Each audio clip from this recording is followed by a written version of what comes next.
Welcome to Voodoo Whiskey Gaming, and this is my late review of Trek to Yomi. I play it on the Xbox Series X. It's also available on the Xbox Series S, Xbox One, PS5, PS4, and PC. So let's get into the story. You play as Hiroki, and you live in a, village in Japan, basically, during ye olde samurai times. You start out as a child, and your village comes under attack, and your master is killed, after which you vow to him that you will protect the village. Well, years later, a group of bandits is terrorizing a nearby village, and you know they're coming your way, so you go to try and stop them, and that's basically where the story goes. And honestly, the story doesn't really develop too much further beyond that. There's a few elements here and there, but most of the, real story bits happen in the first two chapters, and then the last chapter is, 4 times as long as the first 2 chapters combined. And I gotta say, while the idea is good, they did not flesh it out enough for the amount of time this game actually takes. There's not an interesting cast of characters. It's honestly, the story overall, good start, but they didn't build on it enough. It's good groundwork for a story of a video game, but it's not enough to be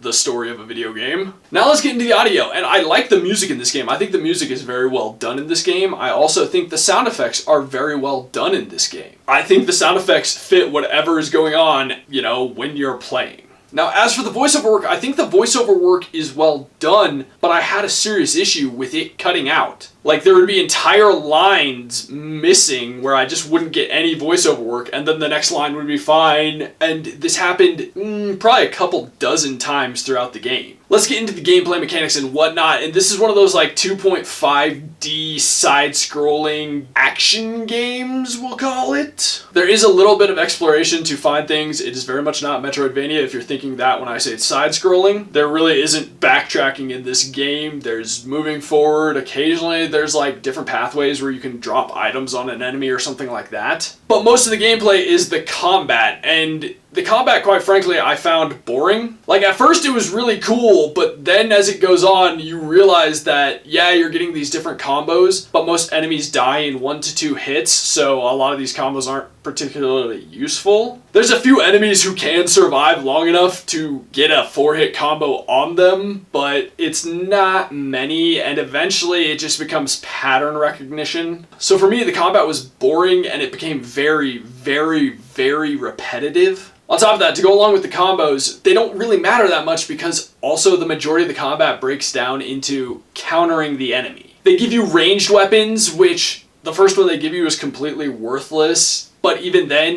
you don't use them that frequently. There are a few enemies where they are beneficial, but for the most part, they're not the most useful item. And to go back to the countering, I felt that it had very weird timing. You could figure it out for the most part, but then there were times where it just seemed really weird and off and just didn't quite function well. The game also does introduce some puzzles during one section, but they're so fucking easy that calling them puzzles is pointless. So over the length of this game, which is not a crazy long game, you just feel like it's very, very, very rinse and repeat, and there's not enough interesting stuff going on. There's not enough interesting elements in the combat to warrant the length of the game, or to warrant what little depth they did put into the combat, but it's not enough depth to make it really interesting. One thing that works against it is that the enemies have uninterruptible attacks, and all of your attacks are very interruptible. So they force you into guarding and blocking and trying to dodge, which saying trying to dodge is going to lead me into the controls. The first thing I'm going to say is the dodging is shit for some reason. I just found the button wasn't responsive. I'd be trying to dodge and the game would be like, nah, you didn't fucking do that. And there were more than a few times where I definitely died because I attempted to dodge and the game claimed I didn't.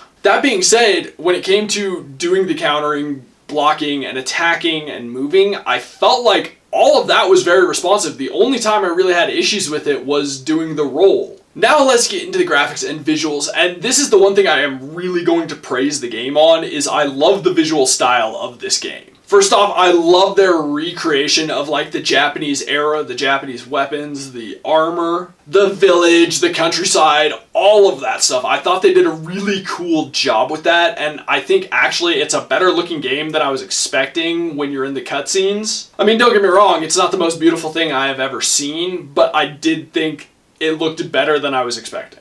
But the coolest thing is, like, they do this whole black and white thing throughout the entire game, which gives it this old school samurai movie vibe, and I really do enjoy that. I think it worked well, and I think the world, despite it not being colorful, was a very beautiful world, and I think the different areas you are in are really cool. And the effects for, like, fire and stuff, it's all well done. I think that's actually the best part for me. The visuals just actually really impressed me so much more than I was expecting. One small visual complaint I do have is that they will put objects on the screen in like the foreground and they will block your view in combat, so that was, they definitely need to unfuck that. So to wrap this up, for me, I felt like this game just really overstayed its welcome. Because like I said at the beginning, the story is very sparse. There's just not enough for a 5-hour-ish game. Like, it took me about 6 hours in total, I think. And some of that was because I was just getting so